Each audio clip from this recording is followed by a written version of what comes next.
I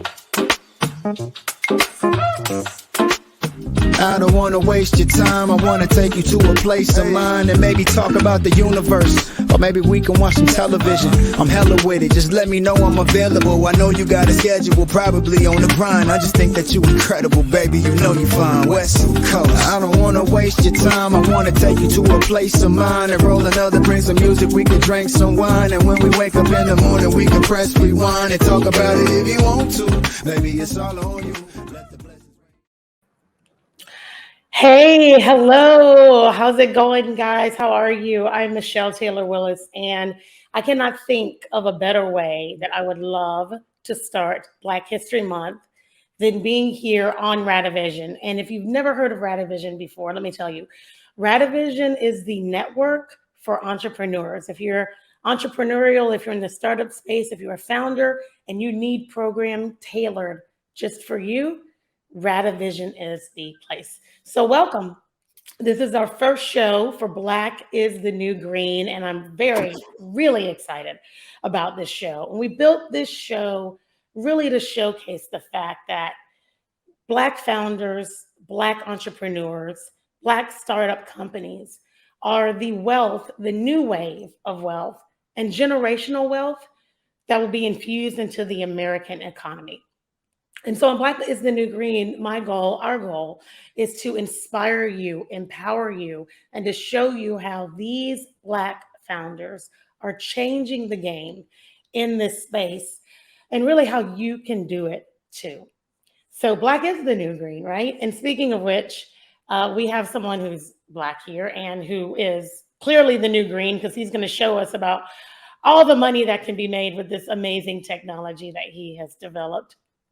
ShaSha Jumbe is the founder of Level 42 AI, and this company I think is groundbreaking. I know it's groundbreaking because this is going to show us a completely revolutionary way that we can diagnose COVID without any kind of invasion, without any kind of major anything happening, and maybe how we might be able to treat it a little differently and better in the future. So ShaSha, welcome to Black is the New Green. You are literally the premier guest. So welcome, and it's so good to see you again. Thanks, Michelle. It's good to see you, and neither of us are wearing green today. I know. You know, you're right. I should have had on green. I don't know what I was thinking, but I just felt kind of blue in a good way today. So this is what I went with. But you should have been wearing green for sure. Yeah, I just thought of it now. I did too. Next time, ShaSha, next time. All right, so listen, I want to dive in here because I know we don't have a lot of time, but I would love for you to start and tell us about this incredibly innovative, groundbreaking technology that you have developed that can help us detect COVID from the Earth's electromagnetic waves and vibrations, all of that. And I know I got to keep it real basic because everybody's not scientists like you and me are. You know, ShaSha, they don't get it like we do. So break it down for us and tell us exactly about this technology and how it works. Yeah, thanks, Michelle. So, I mean, the very first basic question to ask us is, what is our body trying to tell us at any given time? Our body has got its own check engine light or check your fuel light that we've all stopped listening to. When you breathe, and when you talk, the movement of air and fluids in our body changes depending on how happy we are and how sad we are. So what Level 42 is doing is developing solutions that help us to listen very carefully to what our body is telling us about our health. And then we use algorithms, machine learning and artificial intelligence to interpret those sounds that are visible and invisible, that are audible, that you can hear with your ear and that you can't hear with your ear, to make a diagnosis on your current health. Okay, so if I hear you correctly, what you're saying is when we're sick, our body might sound differently than when we're healthy. It even goes more simply than that.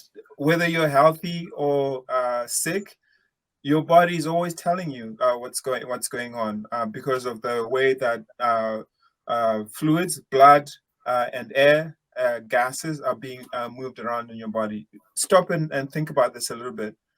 Just listen to your body. Your gut makes the most sound in your body all the time. Some of it we can hear, some of it we can not hear. We just feel it as a movement, and some of it we can even smell. That all that is a range of ways that our bodies are telling us about what's going in our body. And then when it comes to COVID, it's very interesting because one of the things you have to think about is how we even breathe.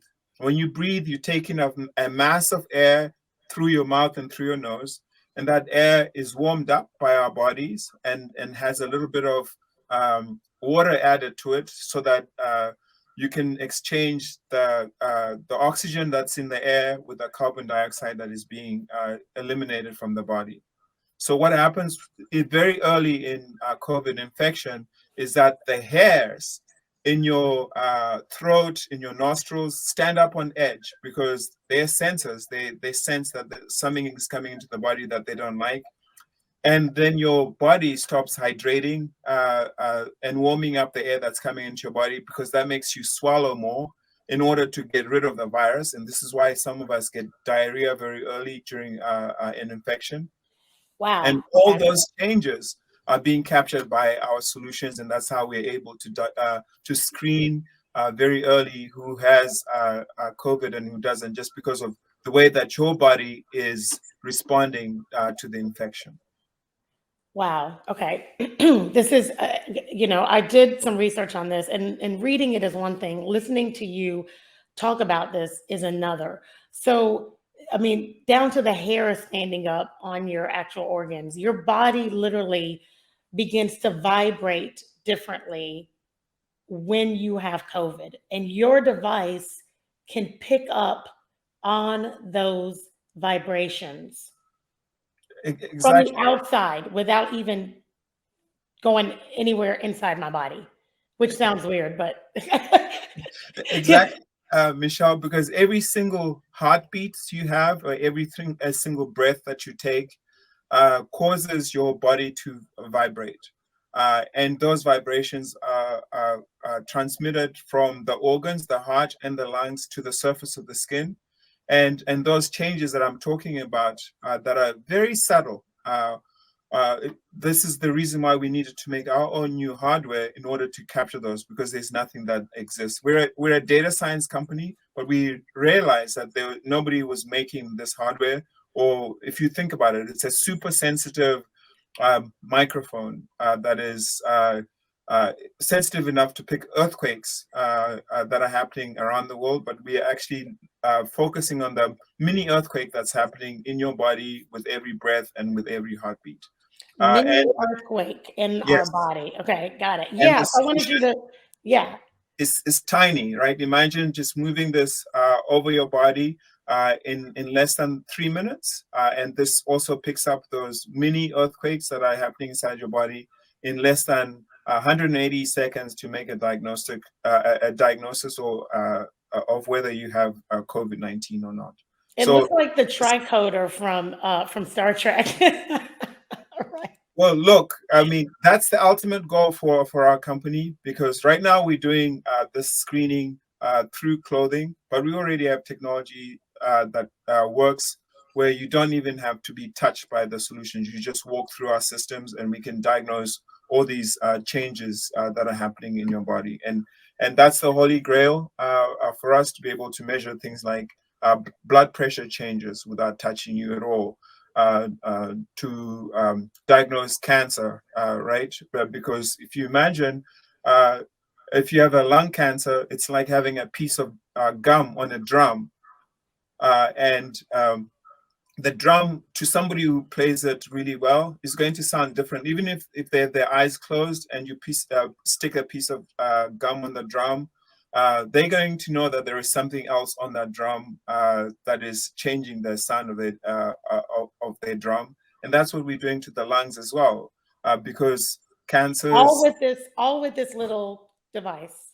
it's with this device and other additions that we've been working on, and I'm delighted to also say that February started really well for us because we got our first patent just approved and published yesterday. Wow. So all this work is novel and has also been appreciated by the USPTO, and we have a patent for this whole technology body of the instrumentation as well as our algorithms to translate all those information into actionable insights. That's huge. So congratulations on that. And I'm glad that you showed us, I'm going to call it the little tricorder from Star Trek. I'm glad that you showed us that. And I think we have a video to actually show that being used, how people can, how people can use this to detect COVID. So let's run that video.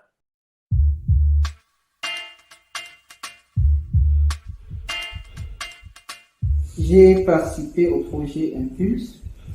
J'ai trouvé intéressant par la prise des paramètres. Ça ne nécessite pas, c'est pas stressant comme le test PCR habituel avec le nasopharyngé. Ça, c'est juste un système qu'ils ont fait et puis qui captait les vibrations. C'est plus facile et vraiment c'est génial. Je trouve que c'est une bonne technique pour le diagnostic.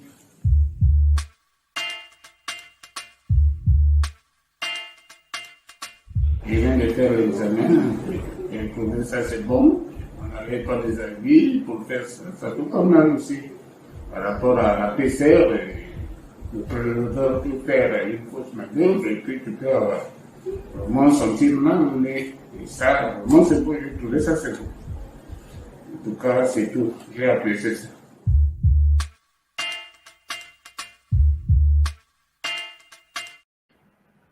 Wow. So did he have COVID? Do we know? Did we get the results? So thanks, Michelle, for showing us.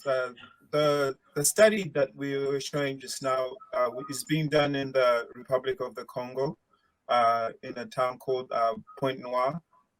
We are looking to examine 700 individuals there, and we were able to catch as the Delta strain was going through the community, and now we're also catching the Omicron strain going through the community as well. So that study is aimed to be completed at the end of the month. So during these studies, we don't tell people whether they have COVID or not, because we're comparing ourselves to the gold standard, which is PCR, Right. that we then end up using for developing our algorithms.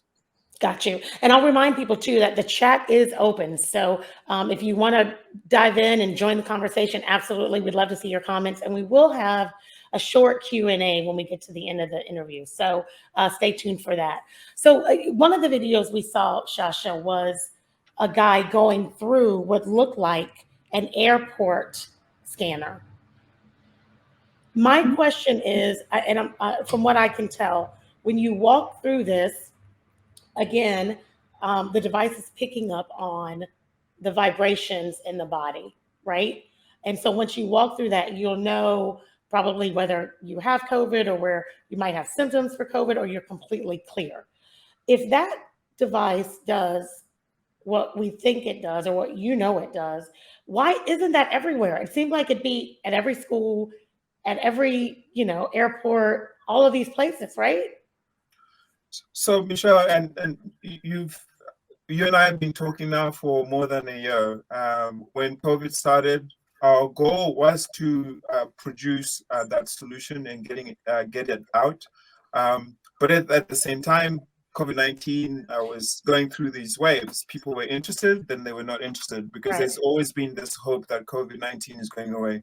So we were not able to do the clinical trials that we wanted to do with that solution. So we have not been able to generate the data that is required. Unlike the smaller device that we could send to other countries, and this is why we're doing the clinical trial in Republic of the Congo. We've done clinical trials in India at 2 different sites, and also here in the US at Johns Hopkins. It was easier for us to move the smaller device, which is why we've got so much more data than it was for the bigger device. And we're hoping we'll be able to come back to those studies. That device costs a lot more money, and we need help to be able to finish those studies. Got it. Got it. Okay. So let me ask you this, because I've heard you speak of what you call the promised land, right? What is the promised land as you would describe it? And remember, keep it simple for the little people. I mean, you and me, we get it, but some people, they might Well, not. it is simple, because this is something, the idea really comes from my mother and my grandmother. So that right now, health is all reactive, right? You go and seek health when you're health services when you're ill. But when we talk about the promised land in our mind, the idea is that you have your own check engine light that gives you early warnings when your body is trying to tell you that something is about to go wrong, and you can go and get checked out. And that what we mean by promised land is that now you don't have to think about it. You don't have to think about your car's engine light. It'll come on at the right time. Now imagine Michelle had a check engine light, ShaSha had a check engine light, Mona had a check engine light that comes on privately. Only you know what's going on, and then and that check engine light is being generated by your chair, because we can put our solutions in chairs. Being generated by your car seat, because we can put our solutions in your car seat. From your watch. But So like so I don't mean to interrupt you, but I want to give this visual. So you mean as I'm sitting here in my chair right now, you have technology, your technology could be in this chair that could literally tell me the sensors that are in here, we've already miniaturized them so that they could be put into car seats and into couches and into beds as well. And that's what we mean by the promised land. It's not something that's 10, 15 years ahead of us, but it's something that we can start delivering now, and we just need help in order to get these solutions out. And this is why we're delighted to be a part of this conversation, to tell people that, we're not part of the problem anymore. We're part of the solution. We can deliver these solutions. We can generate the data, and we can also be owners of artificial intelligence, machine learning, to help get our communities from being on the receiving end or being left behind by technology, but to actually being part of where this promised land is, and to become that population that is owning and not only worried about making the green, but actually being part of the green. Right. And I love I love that you call it the promised land, because that would be a great place to be, right?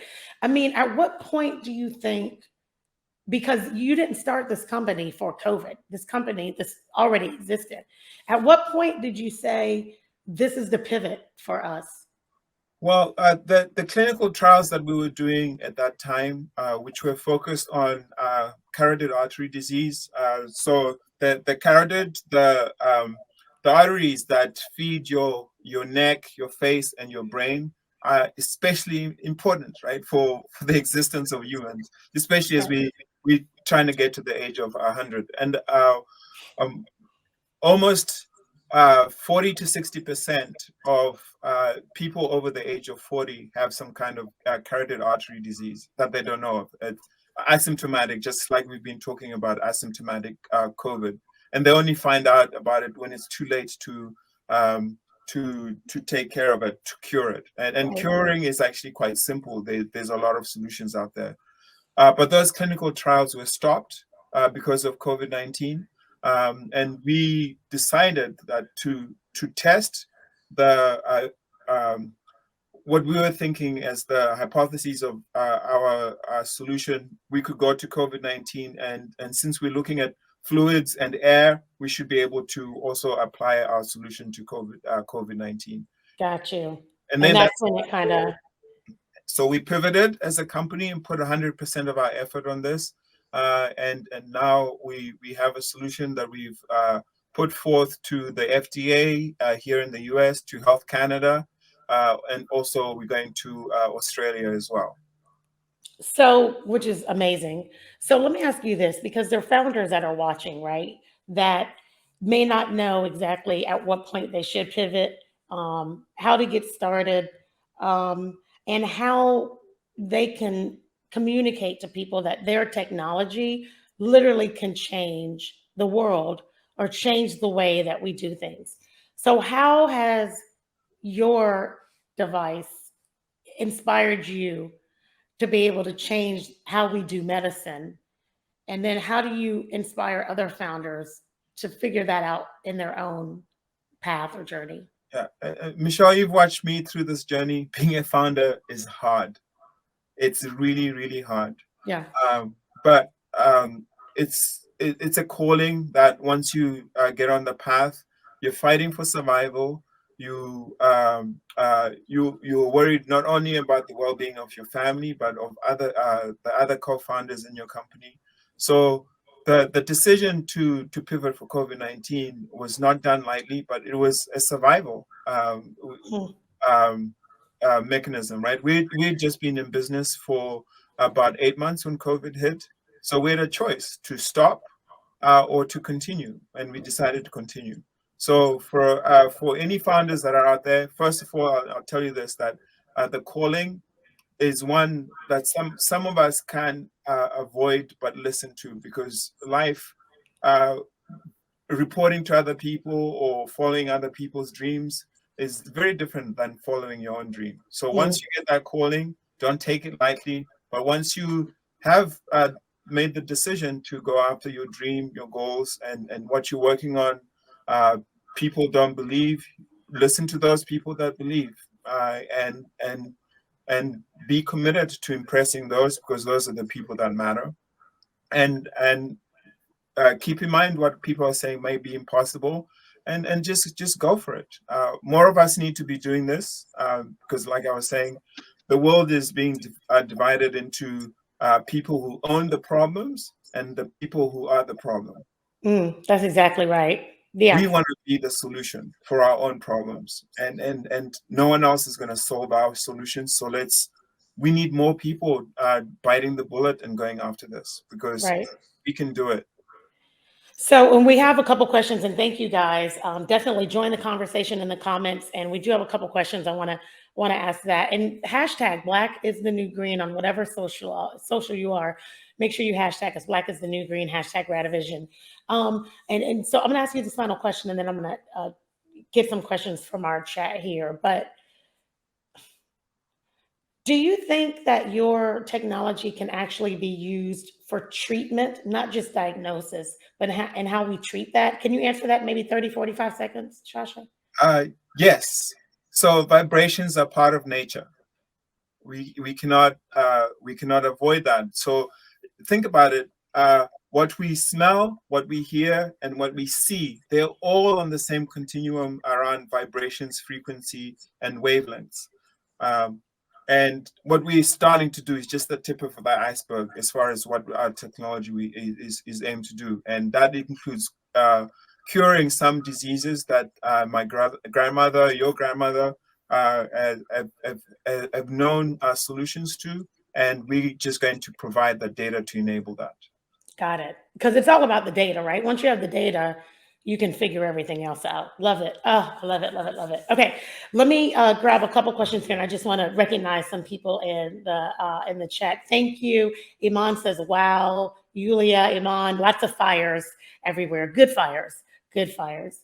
One of the questions is, what is the funding goal, and where are you with fundraising? So we've raised $2.45 million to date, coming from the Schmidt futures, as well as a small round that we had from seed investors, and also the founders themselves. We believe in this solution enough that we've put in a lot of the money ourselves.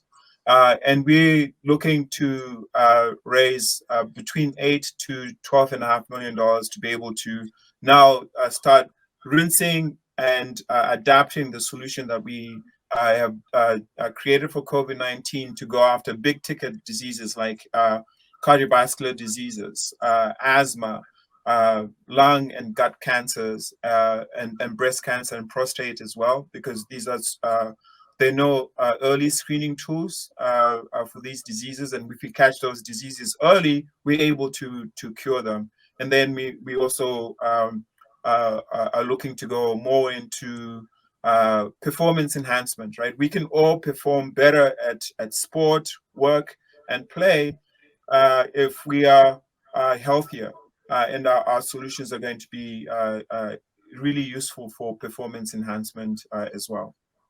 Awesome. Couple more comments here. Great interview. What an incredible technology. Look at this. Maybe we have some investors on the line, ShaSha, for you. Iman says, listen to those people who believe, and we have to surround ourselves by those people. Absolutely. Great information. Thanks for doing this. Another question we've got is, what's the accuracy rate of this technology? Great question. And for COVID-19 specifically, because that's where we generated the most data, is we are 100% accurate in symptomatic patients. So if you have COVID-19 already and you've got a fever, we can confirm that you have COVID.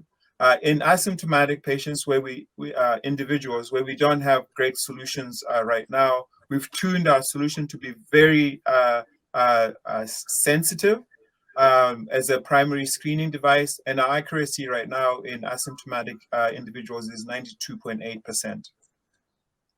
Wow. I mean, I'm not a physician or a scientist, but I do play one on TV. And I got to tell you, I don't know if there's ever a time where you get 100%, 93% accuracy. It seems like we just should be using this everywhere, ShaSha. This should be flying off the shelves. Well, we're going. Remember, our goal towards the promised land is that your chair is telling you whether you're healthy or not. And in order to do this properly, we need to go through the regulatory process and convince the regulators that this technology works as it's supposed to. And we're going through that. We're going through testing and certification that we require for our solutions, mainly because once we do this for COVID, we can then go into the other diseases. And one thing I didn't talk about, Michelle, is this concept that we need to get in our heads, is that the PCR machine that we all become very familiar with around COVID, the PCR machine is disease agnostic. It doesn't care what disease you're working on. What happens is scientists need to quickly figure out what reagents, chemical reagents, and reaction times are needed for the PCR to now become a COVID-19 PCR test, or to become an Ebola PCR test. What we have with our level 42 impulse system is that it's a digital version of the PCR, because now all we need is data and some a clinical comparator, and we can tune our algorithms in order to diagnose and screen for different diseases. So one is analog and one is digital, and these two will work hand in hand to make our society healthier. So how can we help you? How do we get involved? We need more people being part of clinical studies. We don't get enough of our communities participating in these types of clinical trials, which is why we ended up going to Africa as well as to India to do some of these studies to get better representation. We need people to stop thinking that other people should be working on these solutions other than us, right? We can do this. Look at me. I look like most of the people on this call. And if I can come up with this great idea and can put my family at risk to make sure that we all are better, if more of us are doing this, we'll be able to lift our society up and be part of the green, the new green. And then most importantly is funding. Help us. We need to get this solution out into the world. And I see the question around other companies using similar tech. Yes, there are people using phones, right, to diagnose whether you're depressed or not. But then phones are really tuned for voice, so for frequencies between 100 to 800 hertz. But the data that we're collecting from our body, it doesn't have to do with hearing. We are interested in things that you can hear, but neither of us can hear our own heartbeats right now, right? Or ourselves breathing. So we've stretched what the phone is able to do to be able to capture what is relevant for the disease, rather than forcing a phone to solve a solution that it wasn't made for. We actually created a solution that is specific for the problem that we're working on. Awesome. Well, listen, how do people follow you? People want to know how to get in touch with you. How do they get in touch and follow and track the company, ShaSha? Please go to www.level42.ai and get in touch with us. We're part of Radivision. Mona, yourself, Michelle, being great supporters of our platform, and we look forward to continuing the relationship. And you can find us also on LinkedIn. We're trying to teach more and more people about sounds, vibrations, light, etc., because these are concepts. Get your kids into STEM, because this is it. This is where it all comes from. Michelle, I tell you a lot about this all the time, that my mother is the one that pushed me to have the education that I've had, and also to balance sport and science education. And this is why I'm able to be on this call, and I'm grateful for that. Yes, I know your mom is a huge impact in your life. We've got to wrap this up. I've got 2 more questions. If you can answer these really quickly, I think we can get these out, ShaSha. So Salah wants to know, what is your dream as an entrepreneur? Can you answer that in about 30 seconds? It's the promised land, right? It's a promised land. Impact as many people as possible, and that also includes positively impacting my family as well. Awesome. There you go, Salah. And Rob, can this ever be in a device like an Apple Watch? This is better than the Apple Watch, because Apple Watch doesn't work on people's color like ours, right? Because it's light.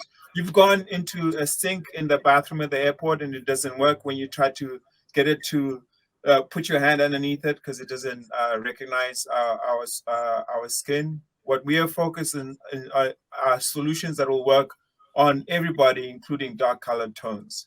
And we're not focused just on light, but are also focused on vibrations, which we all generate as well. Awesome. ShaSha, thank you so much. As always, like I said, great to see you. Congratulations on the patent and all of these things that you've got coming out. And you heard it here first, guys. He needs money. He needs people for clinical trials. He needs us to help him get to the promised land. And isn't that really where we all want to get to, the promised land? So Radivision.com, we are your network. If you're an entrepreneur, if you're entrepreneurially minded, a founder, startup, whatever, come here, because this is your home, right? And Black is the New Green will be here every Wednesday at 12:30 p.m. Eastern Time, 9:30 a.m. Pacific Time. I'm Michelle Taylor Willis. You can find me at Michelle Taylor Willis on just about everything. Make sure you hashtag Black is the New Green or Bing. We'll answer to both, and we'll respond to both. And we're on just about everything. All right. So we got to go now, but we will see you guys next time. Thank you, ShaSha. Great to see you, Michelle. See you live soon. Absolutely. And I have so many questions about life, the universe, and everything. I look up at the stars at night, and I sometimes wonder. And though this world is getting worse, don't wanna spend a day in it without you. Though this world is getting worse, won't be long before we change it, just me and you. So hey, I think I found my 42. It's you, it's you, it's you, it's you, it's you. Hey, we can hitchhike far past the moon, 'cause it's you, it's you, it's you, my 42.